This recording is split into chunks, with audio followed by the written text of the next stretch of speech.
What are my views on Tablighi Jamaat? I have mentioned this a few times, but I'm just gonna repeat that again. The concept of the Tablighi Jamaat is not from the Sunnah. Now I'm going to prove that in evidence from the evidence from the history, if that is being from the way of Sunnah, or is it the way of the latest scholars came from India. How does the Tablighi Jamaat started? The Tablighi Jamaat started, I'm just going to go back a little bit more back so you can understand how does the whole thing started.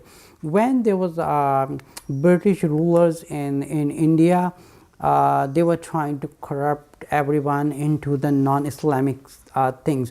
There was a great some Maulanas that time, and their names were like Qasim Nanotri and Rashid Gangohi and Maulana Yaqub, and they were the lineage from the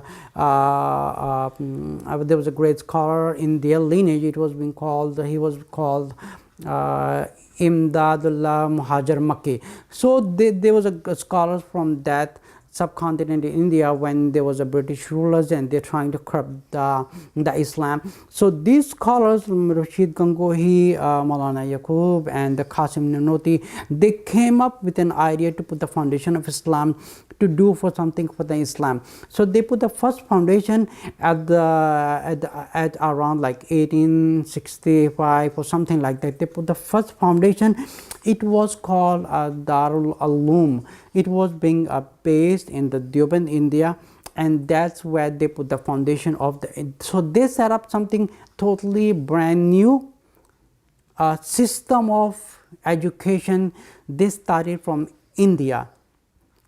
In that line, Darul Uloom, they used to have a student whose name was Maulana Ilyas. In the early 19th century, he came up with an idea that he has a dream to make a deen in the easy way, so he can teach and he can bring other Muslims together to work on a good virtues and come up with an idea. So he come up with like 6 points.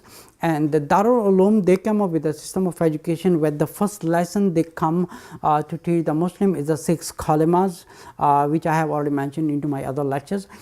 And then into the subcategory of Darul Uloom. Now this category was for the Hanafi scholars, and there was Darul Uloom, and from the Darul Uloom, so this was the subcategory of the Darul Uloom called Tablighi Jamaat. So it was founded by Maulana Ilyas, who came up with an idea of 6 points.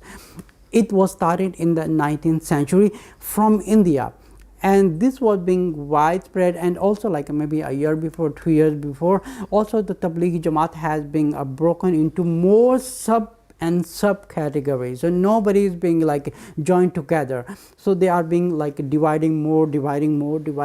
So we started from the Hanafi madhab, and then there was Darul Uloom, and then from Darul Uloom there was a Tablighi Jamaat, and then from Tablighi Jamaat it was being divided into more 2 sects. So one became the Shura and the other one was Maulana Saeed. So they divided into more 2 categories, and God knows how many divisions they're going to make more and more. And so this basically the ummah is dividing.